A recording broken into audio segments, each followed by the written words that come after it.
Sesaat lagi Anda akan menyaksikan Damai Indonesiaku dipersembahkan oleh Wadimor tentu sarung kita. Didukung oleh Mari besi, yo, importa.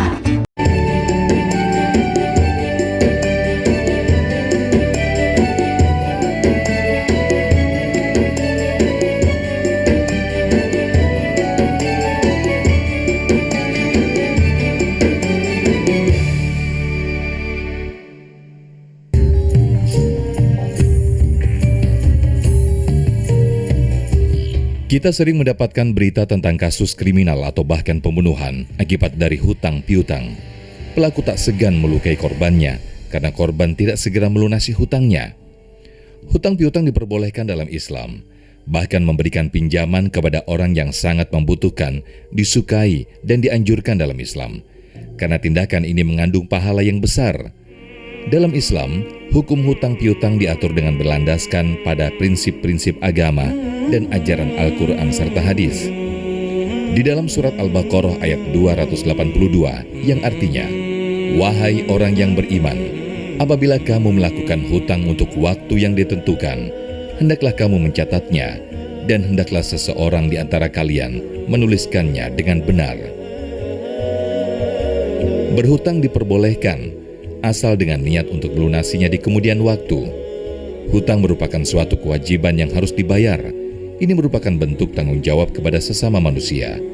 Namun yang terjadi saat ini, orang yang ketika ditagih untuk membayar hutangnya justru lebih galak dibandingkan yang memberi hutang.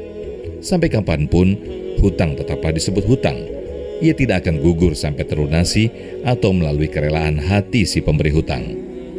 Lantas, bagaimanakah pandangan Islam mengenai hutang piutang ini? Bagaimana pula apabila hutang belum terbayar hingga maut menjemput? Adakah tawaran atau solusi Islam agar kita terhindar dari jeratan hutang piutang? Mari kita simak tausiah dari guru-guru kita dalam Majelis Ilmu Damai Indonesiaku. Selamat menyaksikan.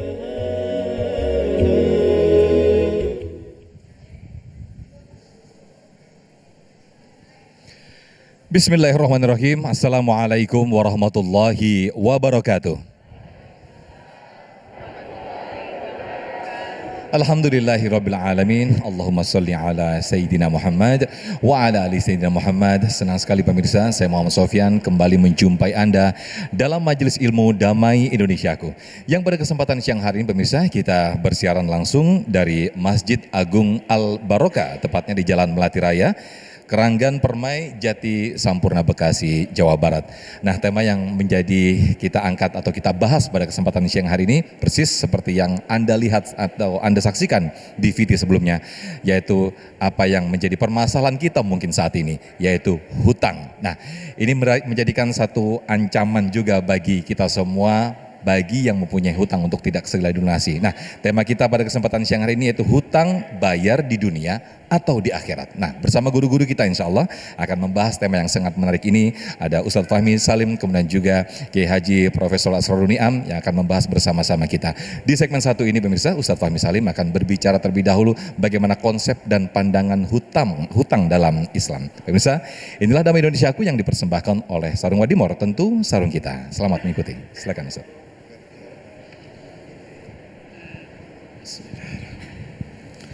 Assalamualaikum warahmatullahi wabarakatuh.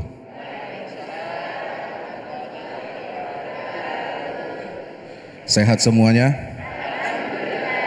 Benar? Sehat badannya? Sehat kantong? Mudah-mudahan kita semua sehat hati, jiwa dan raganya. Amin ya rabbal alamin. Alhamdulillah, bersyukur kepada Allah Subhanahu wa taala. Siang hari berbahagia ini kita dikumpulkan oleh Allah di Masjid Agung Al-Barakah. Mudah-mudahan senantiasa kita yang hadir di sini dan juga menyaksikan siaran Damai Indonesiaku dimanapun berada, kita semuanya mendapatkan keberkahan dari Allah. Amin ya rabbal alamin. Mari kita bersalawat salam kepada baginda Rasulullah Muhammad sallallahu alaihi wasallam. para keluarga, para sahabatnya, mudah-mudahan tercurah limpahkan untuk kita semua pengikutnya hingga yaumil qiyamah. Yang sama kita hormati guru kita semuanya, Bapak Kiai Haji Profesor Asrarun Ni'am, yang insya Allah mudah-mudahan beliau senantiasa diberikan kesehatan dan keberkahan dari Allah. Juga semua jamaah, ketua-ketua DKM, ketua-ketua majelis taklim. Alhamdulillah. Saya mau kasih pantun, mau? Boleh? Ibu belanja ke Tanah Abang, beli baju dapat selendang, silaturahim menjadi hilang akibat tak pernah bayar utang. Kok cakep? Jelek lah. Bapak pulang membawa buah, buahnya dicampur agar-agar. Di media sosial terlihat mewah, tapi giliran utang kagak pernah bayar. Ada yang begitu di sini? Banyak. Nauzubillah min zalik. Ya Allah, mari kita berlindung kepada Allah Subhanahu wa ta'ala. Di Indonesia ini, menurut catatan lembaga OJK, apa OJK? Tahu? Apa? Otoritas Jasa Keuangan. Ya, bulan Maret kemarin 2024 ada data statistiknya, warga rakyat Indonesia yang tercatat jadi nasabah apa pengutang ini ya, yang suka pinjam online itu jumlahnya ada lebih dari 18 juta. Woi, ada di Kampung Keranggan sini ada? Nggak ada, insya Allah. Jumlahnya berapa Pak Ustadz? Ada lebih dari 59 triliun. Ya, itu rakyatnya. Belum negara. Nah, negara ada utang juga. Iya. Berapa? Akhir 2023 tercatat katanya 8.144 triliun. 39% rasionya dari GDP kita. Maka itu Nabi SAW senantiasa memohon kepada Allah, berlindung kepada Allah dari lilitan hutang. Ada satu doa yang masyhur dari Rasulullah sallallahu alaihi wasallam. Apa doanya? Allahumma inna na'udzubika minal hammi wal hazan. Amin. Ya Allah, aku berlindung, kami berlindung kepadamu dari sifat galau dan sedih. Wa na'udzubika minal azzi wal kasal. Ya Allah, kami berlindung kepadamu dari sifat lemah dan malas. Ya, malas kerja, malas usaha, maunya minjem mulu. Ya, akhirnya apa? Silaturahim terputus. Kenapa? Pinjam 100. Ya. Kemudian yang ketiga, doa Nabi SAW, wa na'udzubika, setelah minal azzi wal kasal, wa na'udzubika minal jubni wal bukhl. Ya Allah, kami berlindung kepadamu dari sifat apa? Pengecut dan kikir. Dan yang keempat, Nabi berdoa kepada Allah, minta perlindungan dari apa?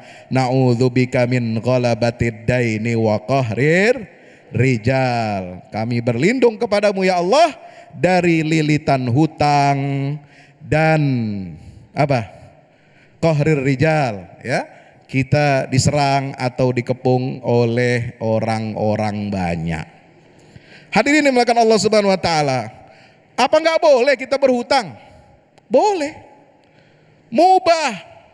Nggak ada dalam ayat Al-Quran Allah melarang kita berhutang.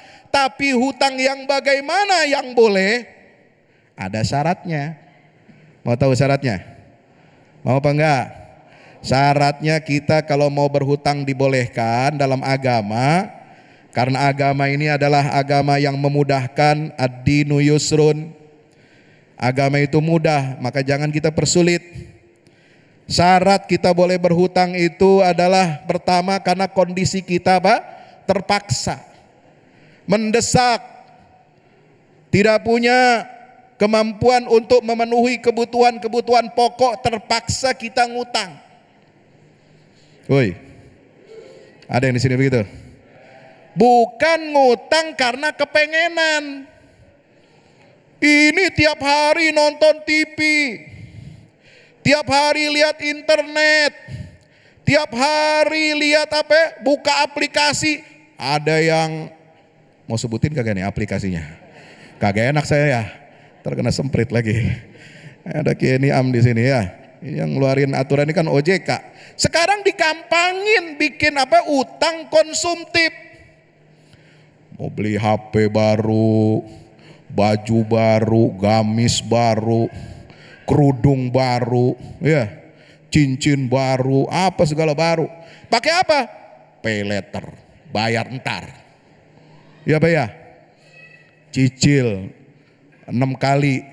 Ya, kalau zaman dulu kita beli rumah, mau pengen beli rumah, harganya mahal kan? Berapa ya Pak Ustadz harga rumah kalau kita mau beli? 3,5 M. Apa artinya? 3 kali bayar cicilan, setengah mati bayarnya. Ya, Masya Allah. Jangan, kita nggak boleh ngutang itu untuk konsumtif. Dikit-dikit beli barang yang nggak perlu, bukan kebutuhan pokok yang mendesak, ya. Dan kita kepengenan materialistik, hedonistik, ngelihat tetangga punya baju baru, kita pengen, tapi kagak punya duitnya. Lihat tetangga punya kulkas baru, pengen, tapi kita nggak mampu. Lihat tetangga baru punya mobil, motor baru, kita pengen, kepengenan aja. Nah ini jangan kita konsumtif. Ya. Ini yang menyebabkan banyak di antara rakyat kita, saudara-saudara kita terjerat ke dalam pinjaman online. Gitu. Adab ketika kita berhutang yang kedua adalah tidak boleh yang memberikan hutang itu ketika dia memberikan hutang kepada yang menghutang itu dia mendapatkan manfaat atau kelebihan dari pokok hutangnya.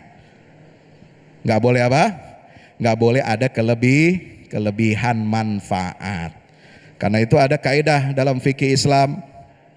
Dinyatakan bahwa kullu qardin jarra naf'an fahuwa riba. Setiap pinjaman yang menyebabkan atau mengakibatkan kepada adanya keuntungan, adanya kelebihan, maka itu adalah riba. Dan riba itu dilarang, diharamkan oleh Allah Subhanahu wa ta'ala. Yang ketiga, adab kita berhutang bagaimana? Kasih tahu. Kalau kita belum mampu bayar hutang, udah jatuh tempo, sebelum jatuh tempo kita kasih tahu, kasih kabar bahwa kita telat bayar hutangnya. Insya orang yang menghutangkan kepada kita jadi respect, jadi hormat. Ya, jangan sombong, jangan belagu, jangan so iye di media sosial tampil mewah, tapi ketika datang waktunya bayar hutang, nomor teleponnya kagak aktif. Pas dicari ke rumahnya kagak ada. Biasa datang ke masjid, ke majelis taklim kagak nongol. Woi, Assalamualaikum. Jangan begitu ya. Kasih tahu, karena Islam juga akan memberikan proteksi, perlindungan kepada yang penghutang. Kalau dia dari kalangan miskin, bagaimana dia cara membebaskan hutangnya? Insya Allah, waktunya udah habis. Ntar kita lanjutin lagi, insya Allah. Diutang dulu waktunya Ustaz. Baik, terima kasih Masya Allah Ustaz Fahmi Salim yang telah memberikan penjelasan di segmen 1 ini. Bagaimana konsep dan pandangan Islam hutang piutang.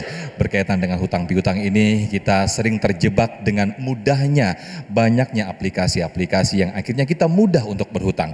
Tapi ingat, hutang harus dibayar. Seperti tadi yang dijelaskan guru kita tadi, meskipun ada keringanan atau meskipun ada waktu, ada peraturan dalam Islam, kita boleh mengatakan untuk saya masih belum mampu, saya masih belum bisa untuk membayar hutang, tapi tetap hutang harus dibayar. Nah, selanjutnya di segmen berikut, segmen kedua nanti guru kita Kiai Niam akan menjelaskan bagaimana kewajiban hutang yang harus dibayar. Sesaat lagi tetaplah bersama kami di Damai Indonesiaku yang dipersembahkan oleh Sarung Wadimor, tentu sarung kita.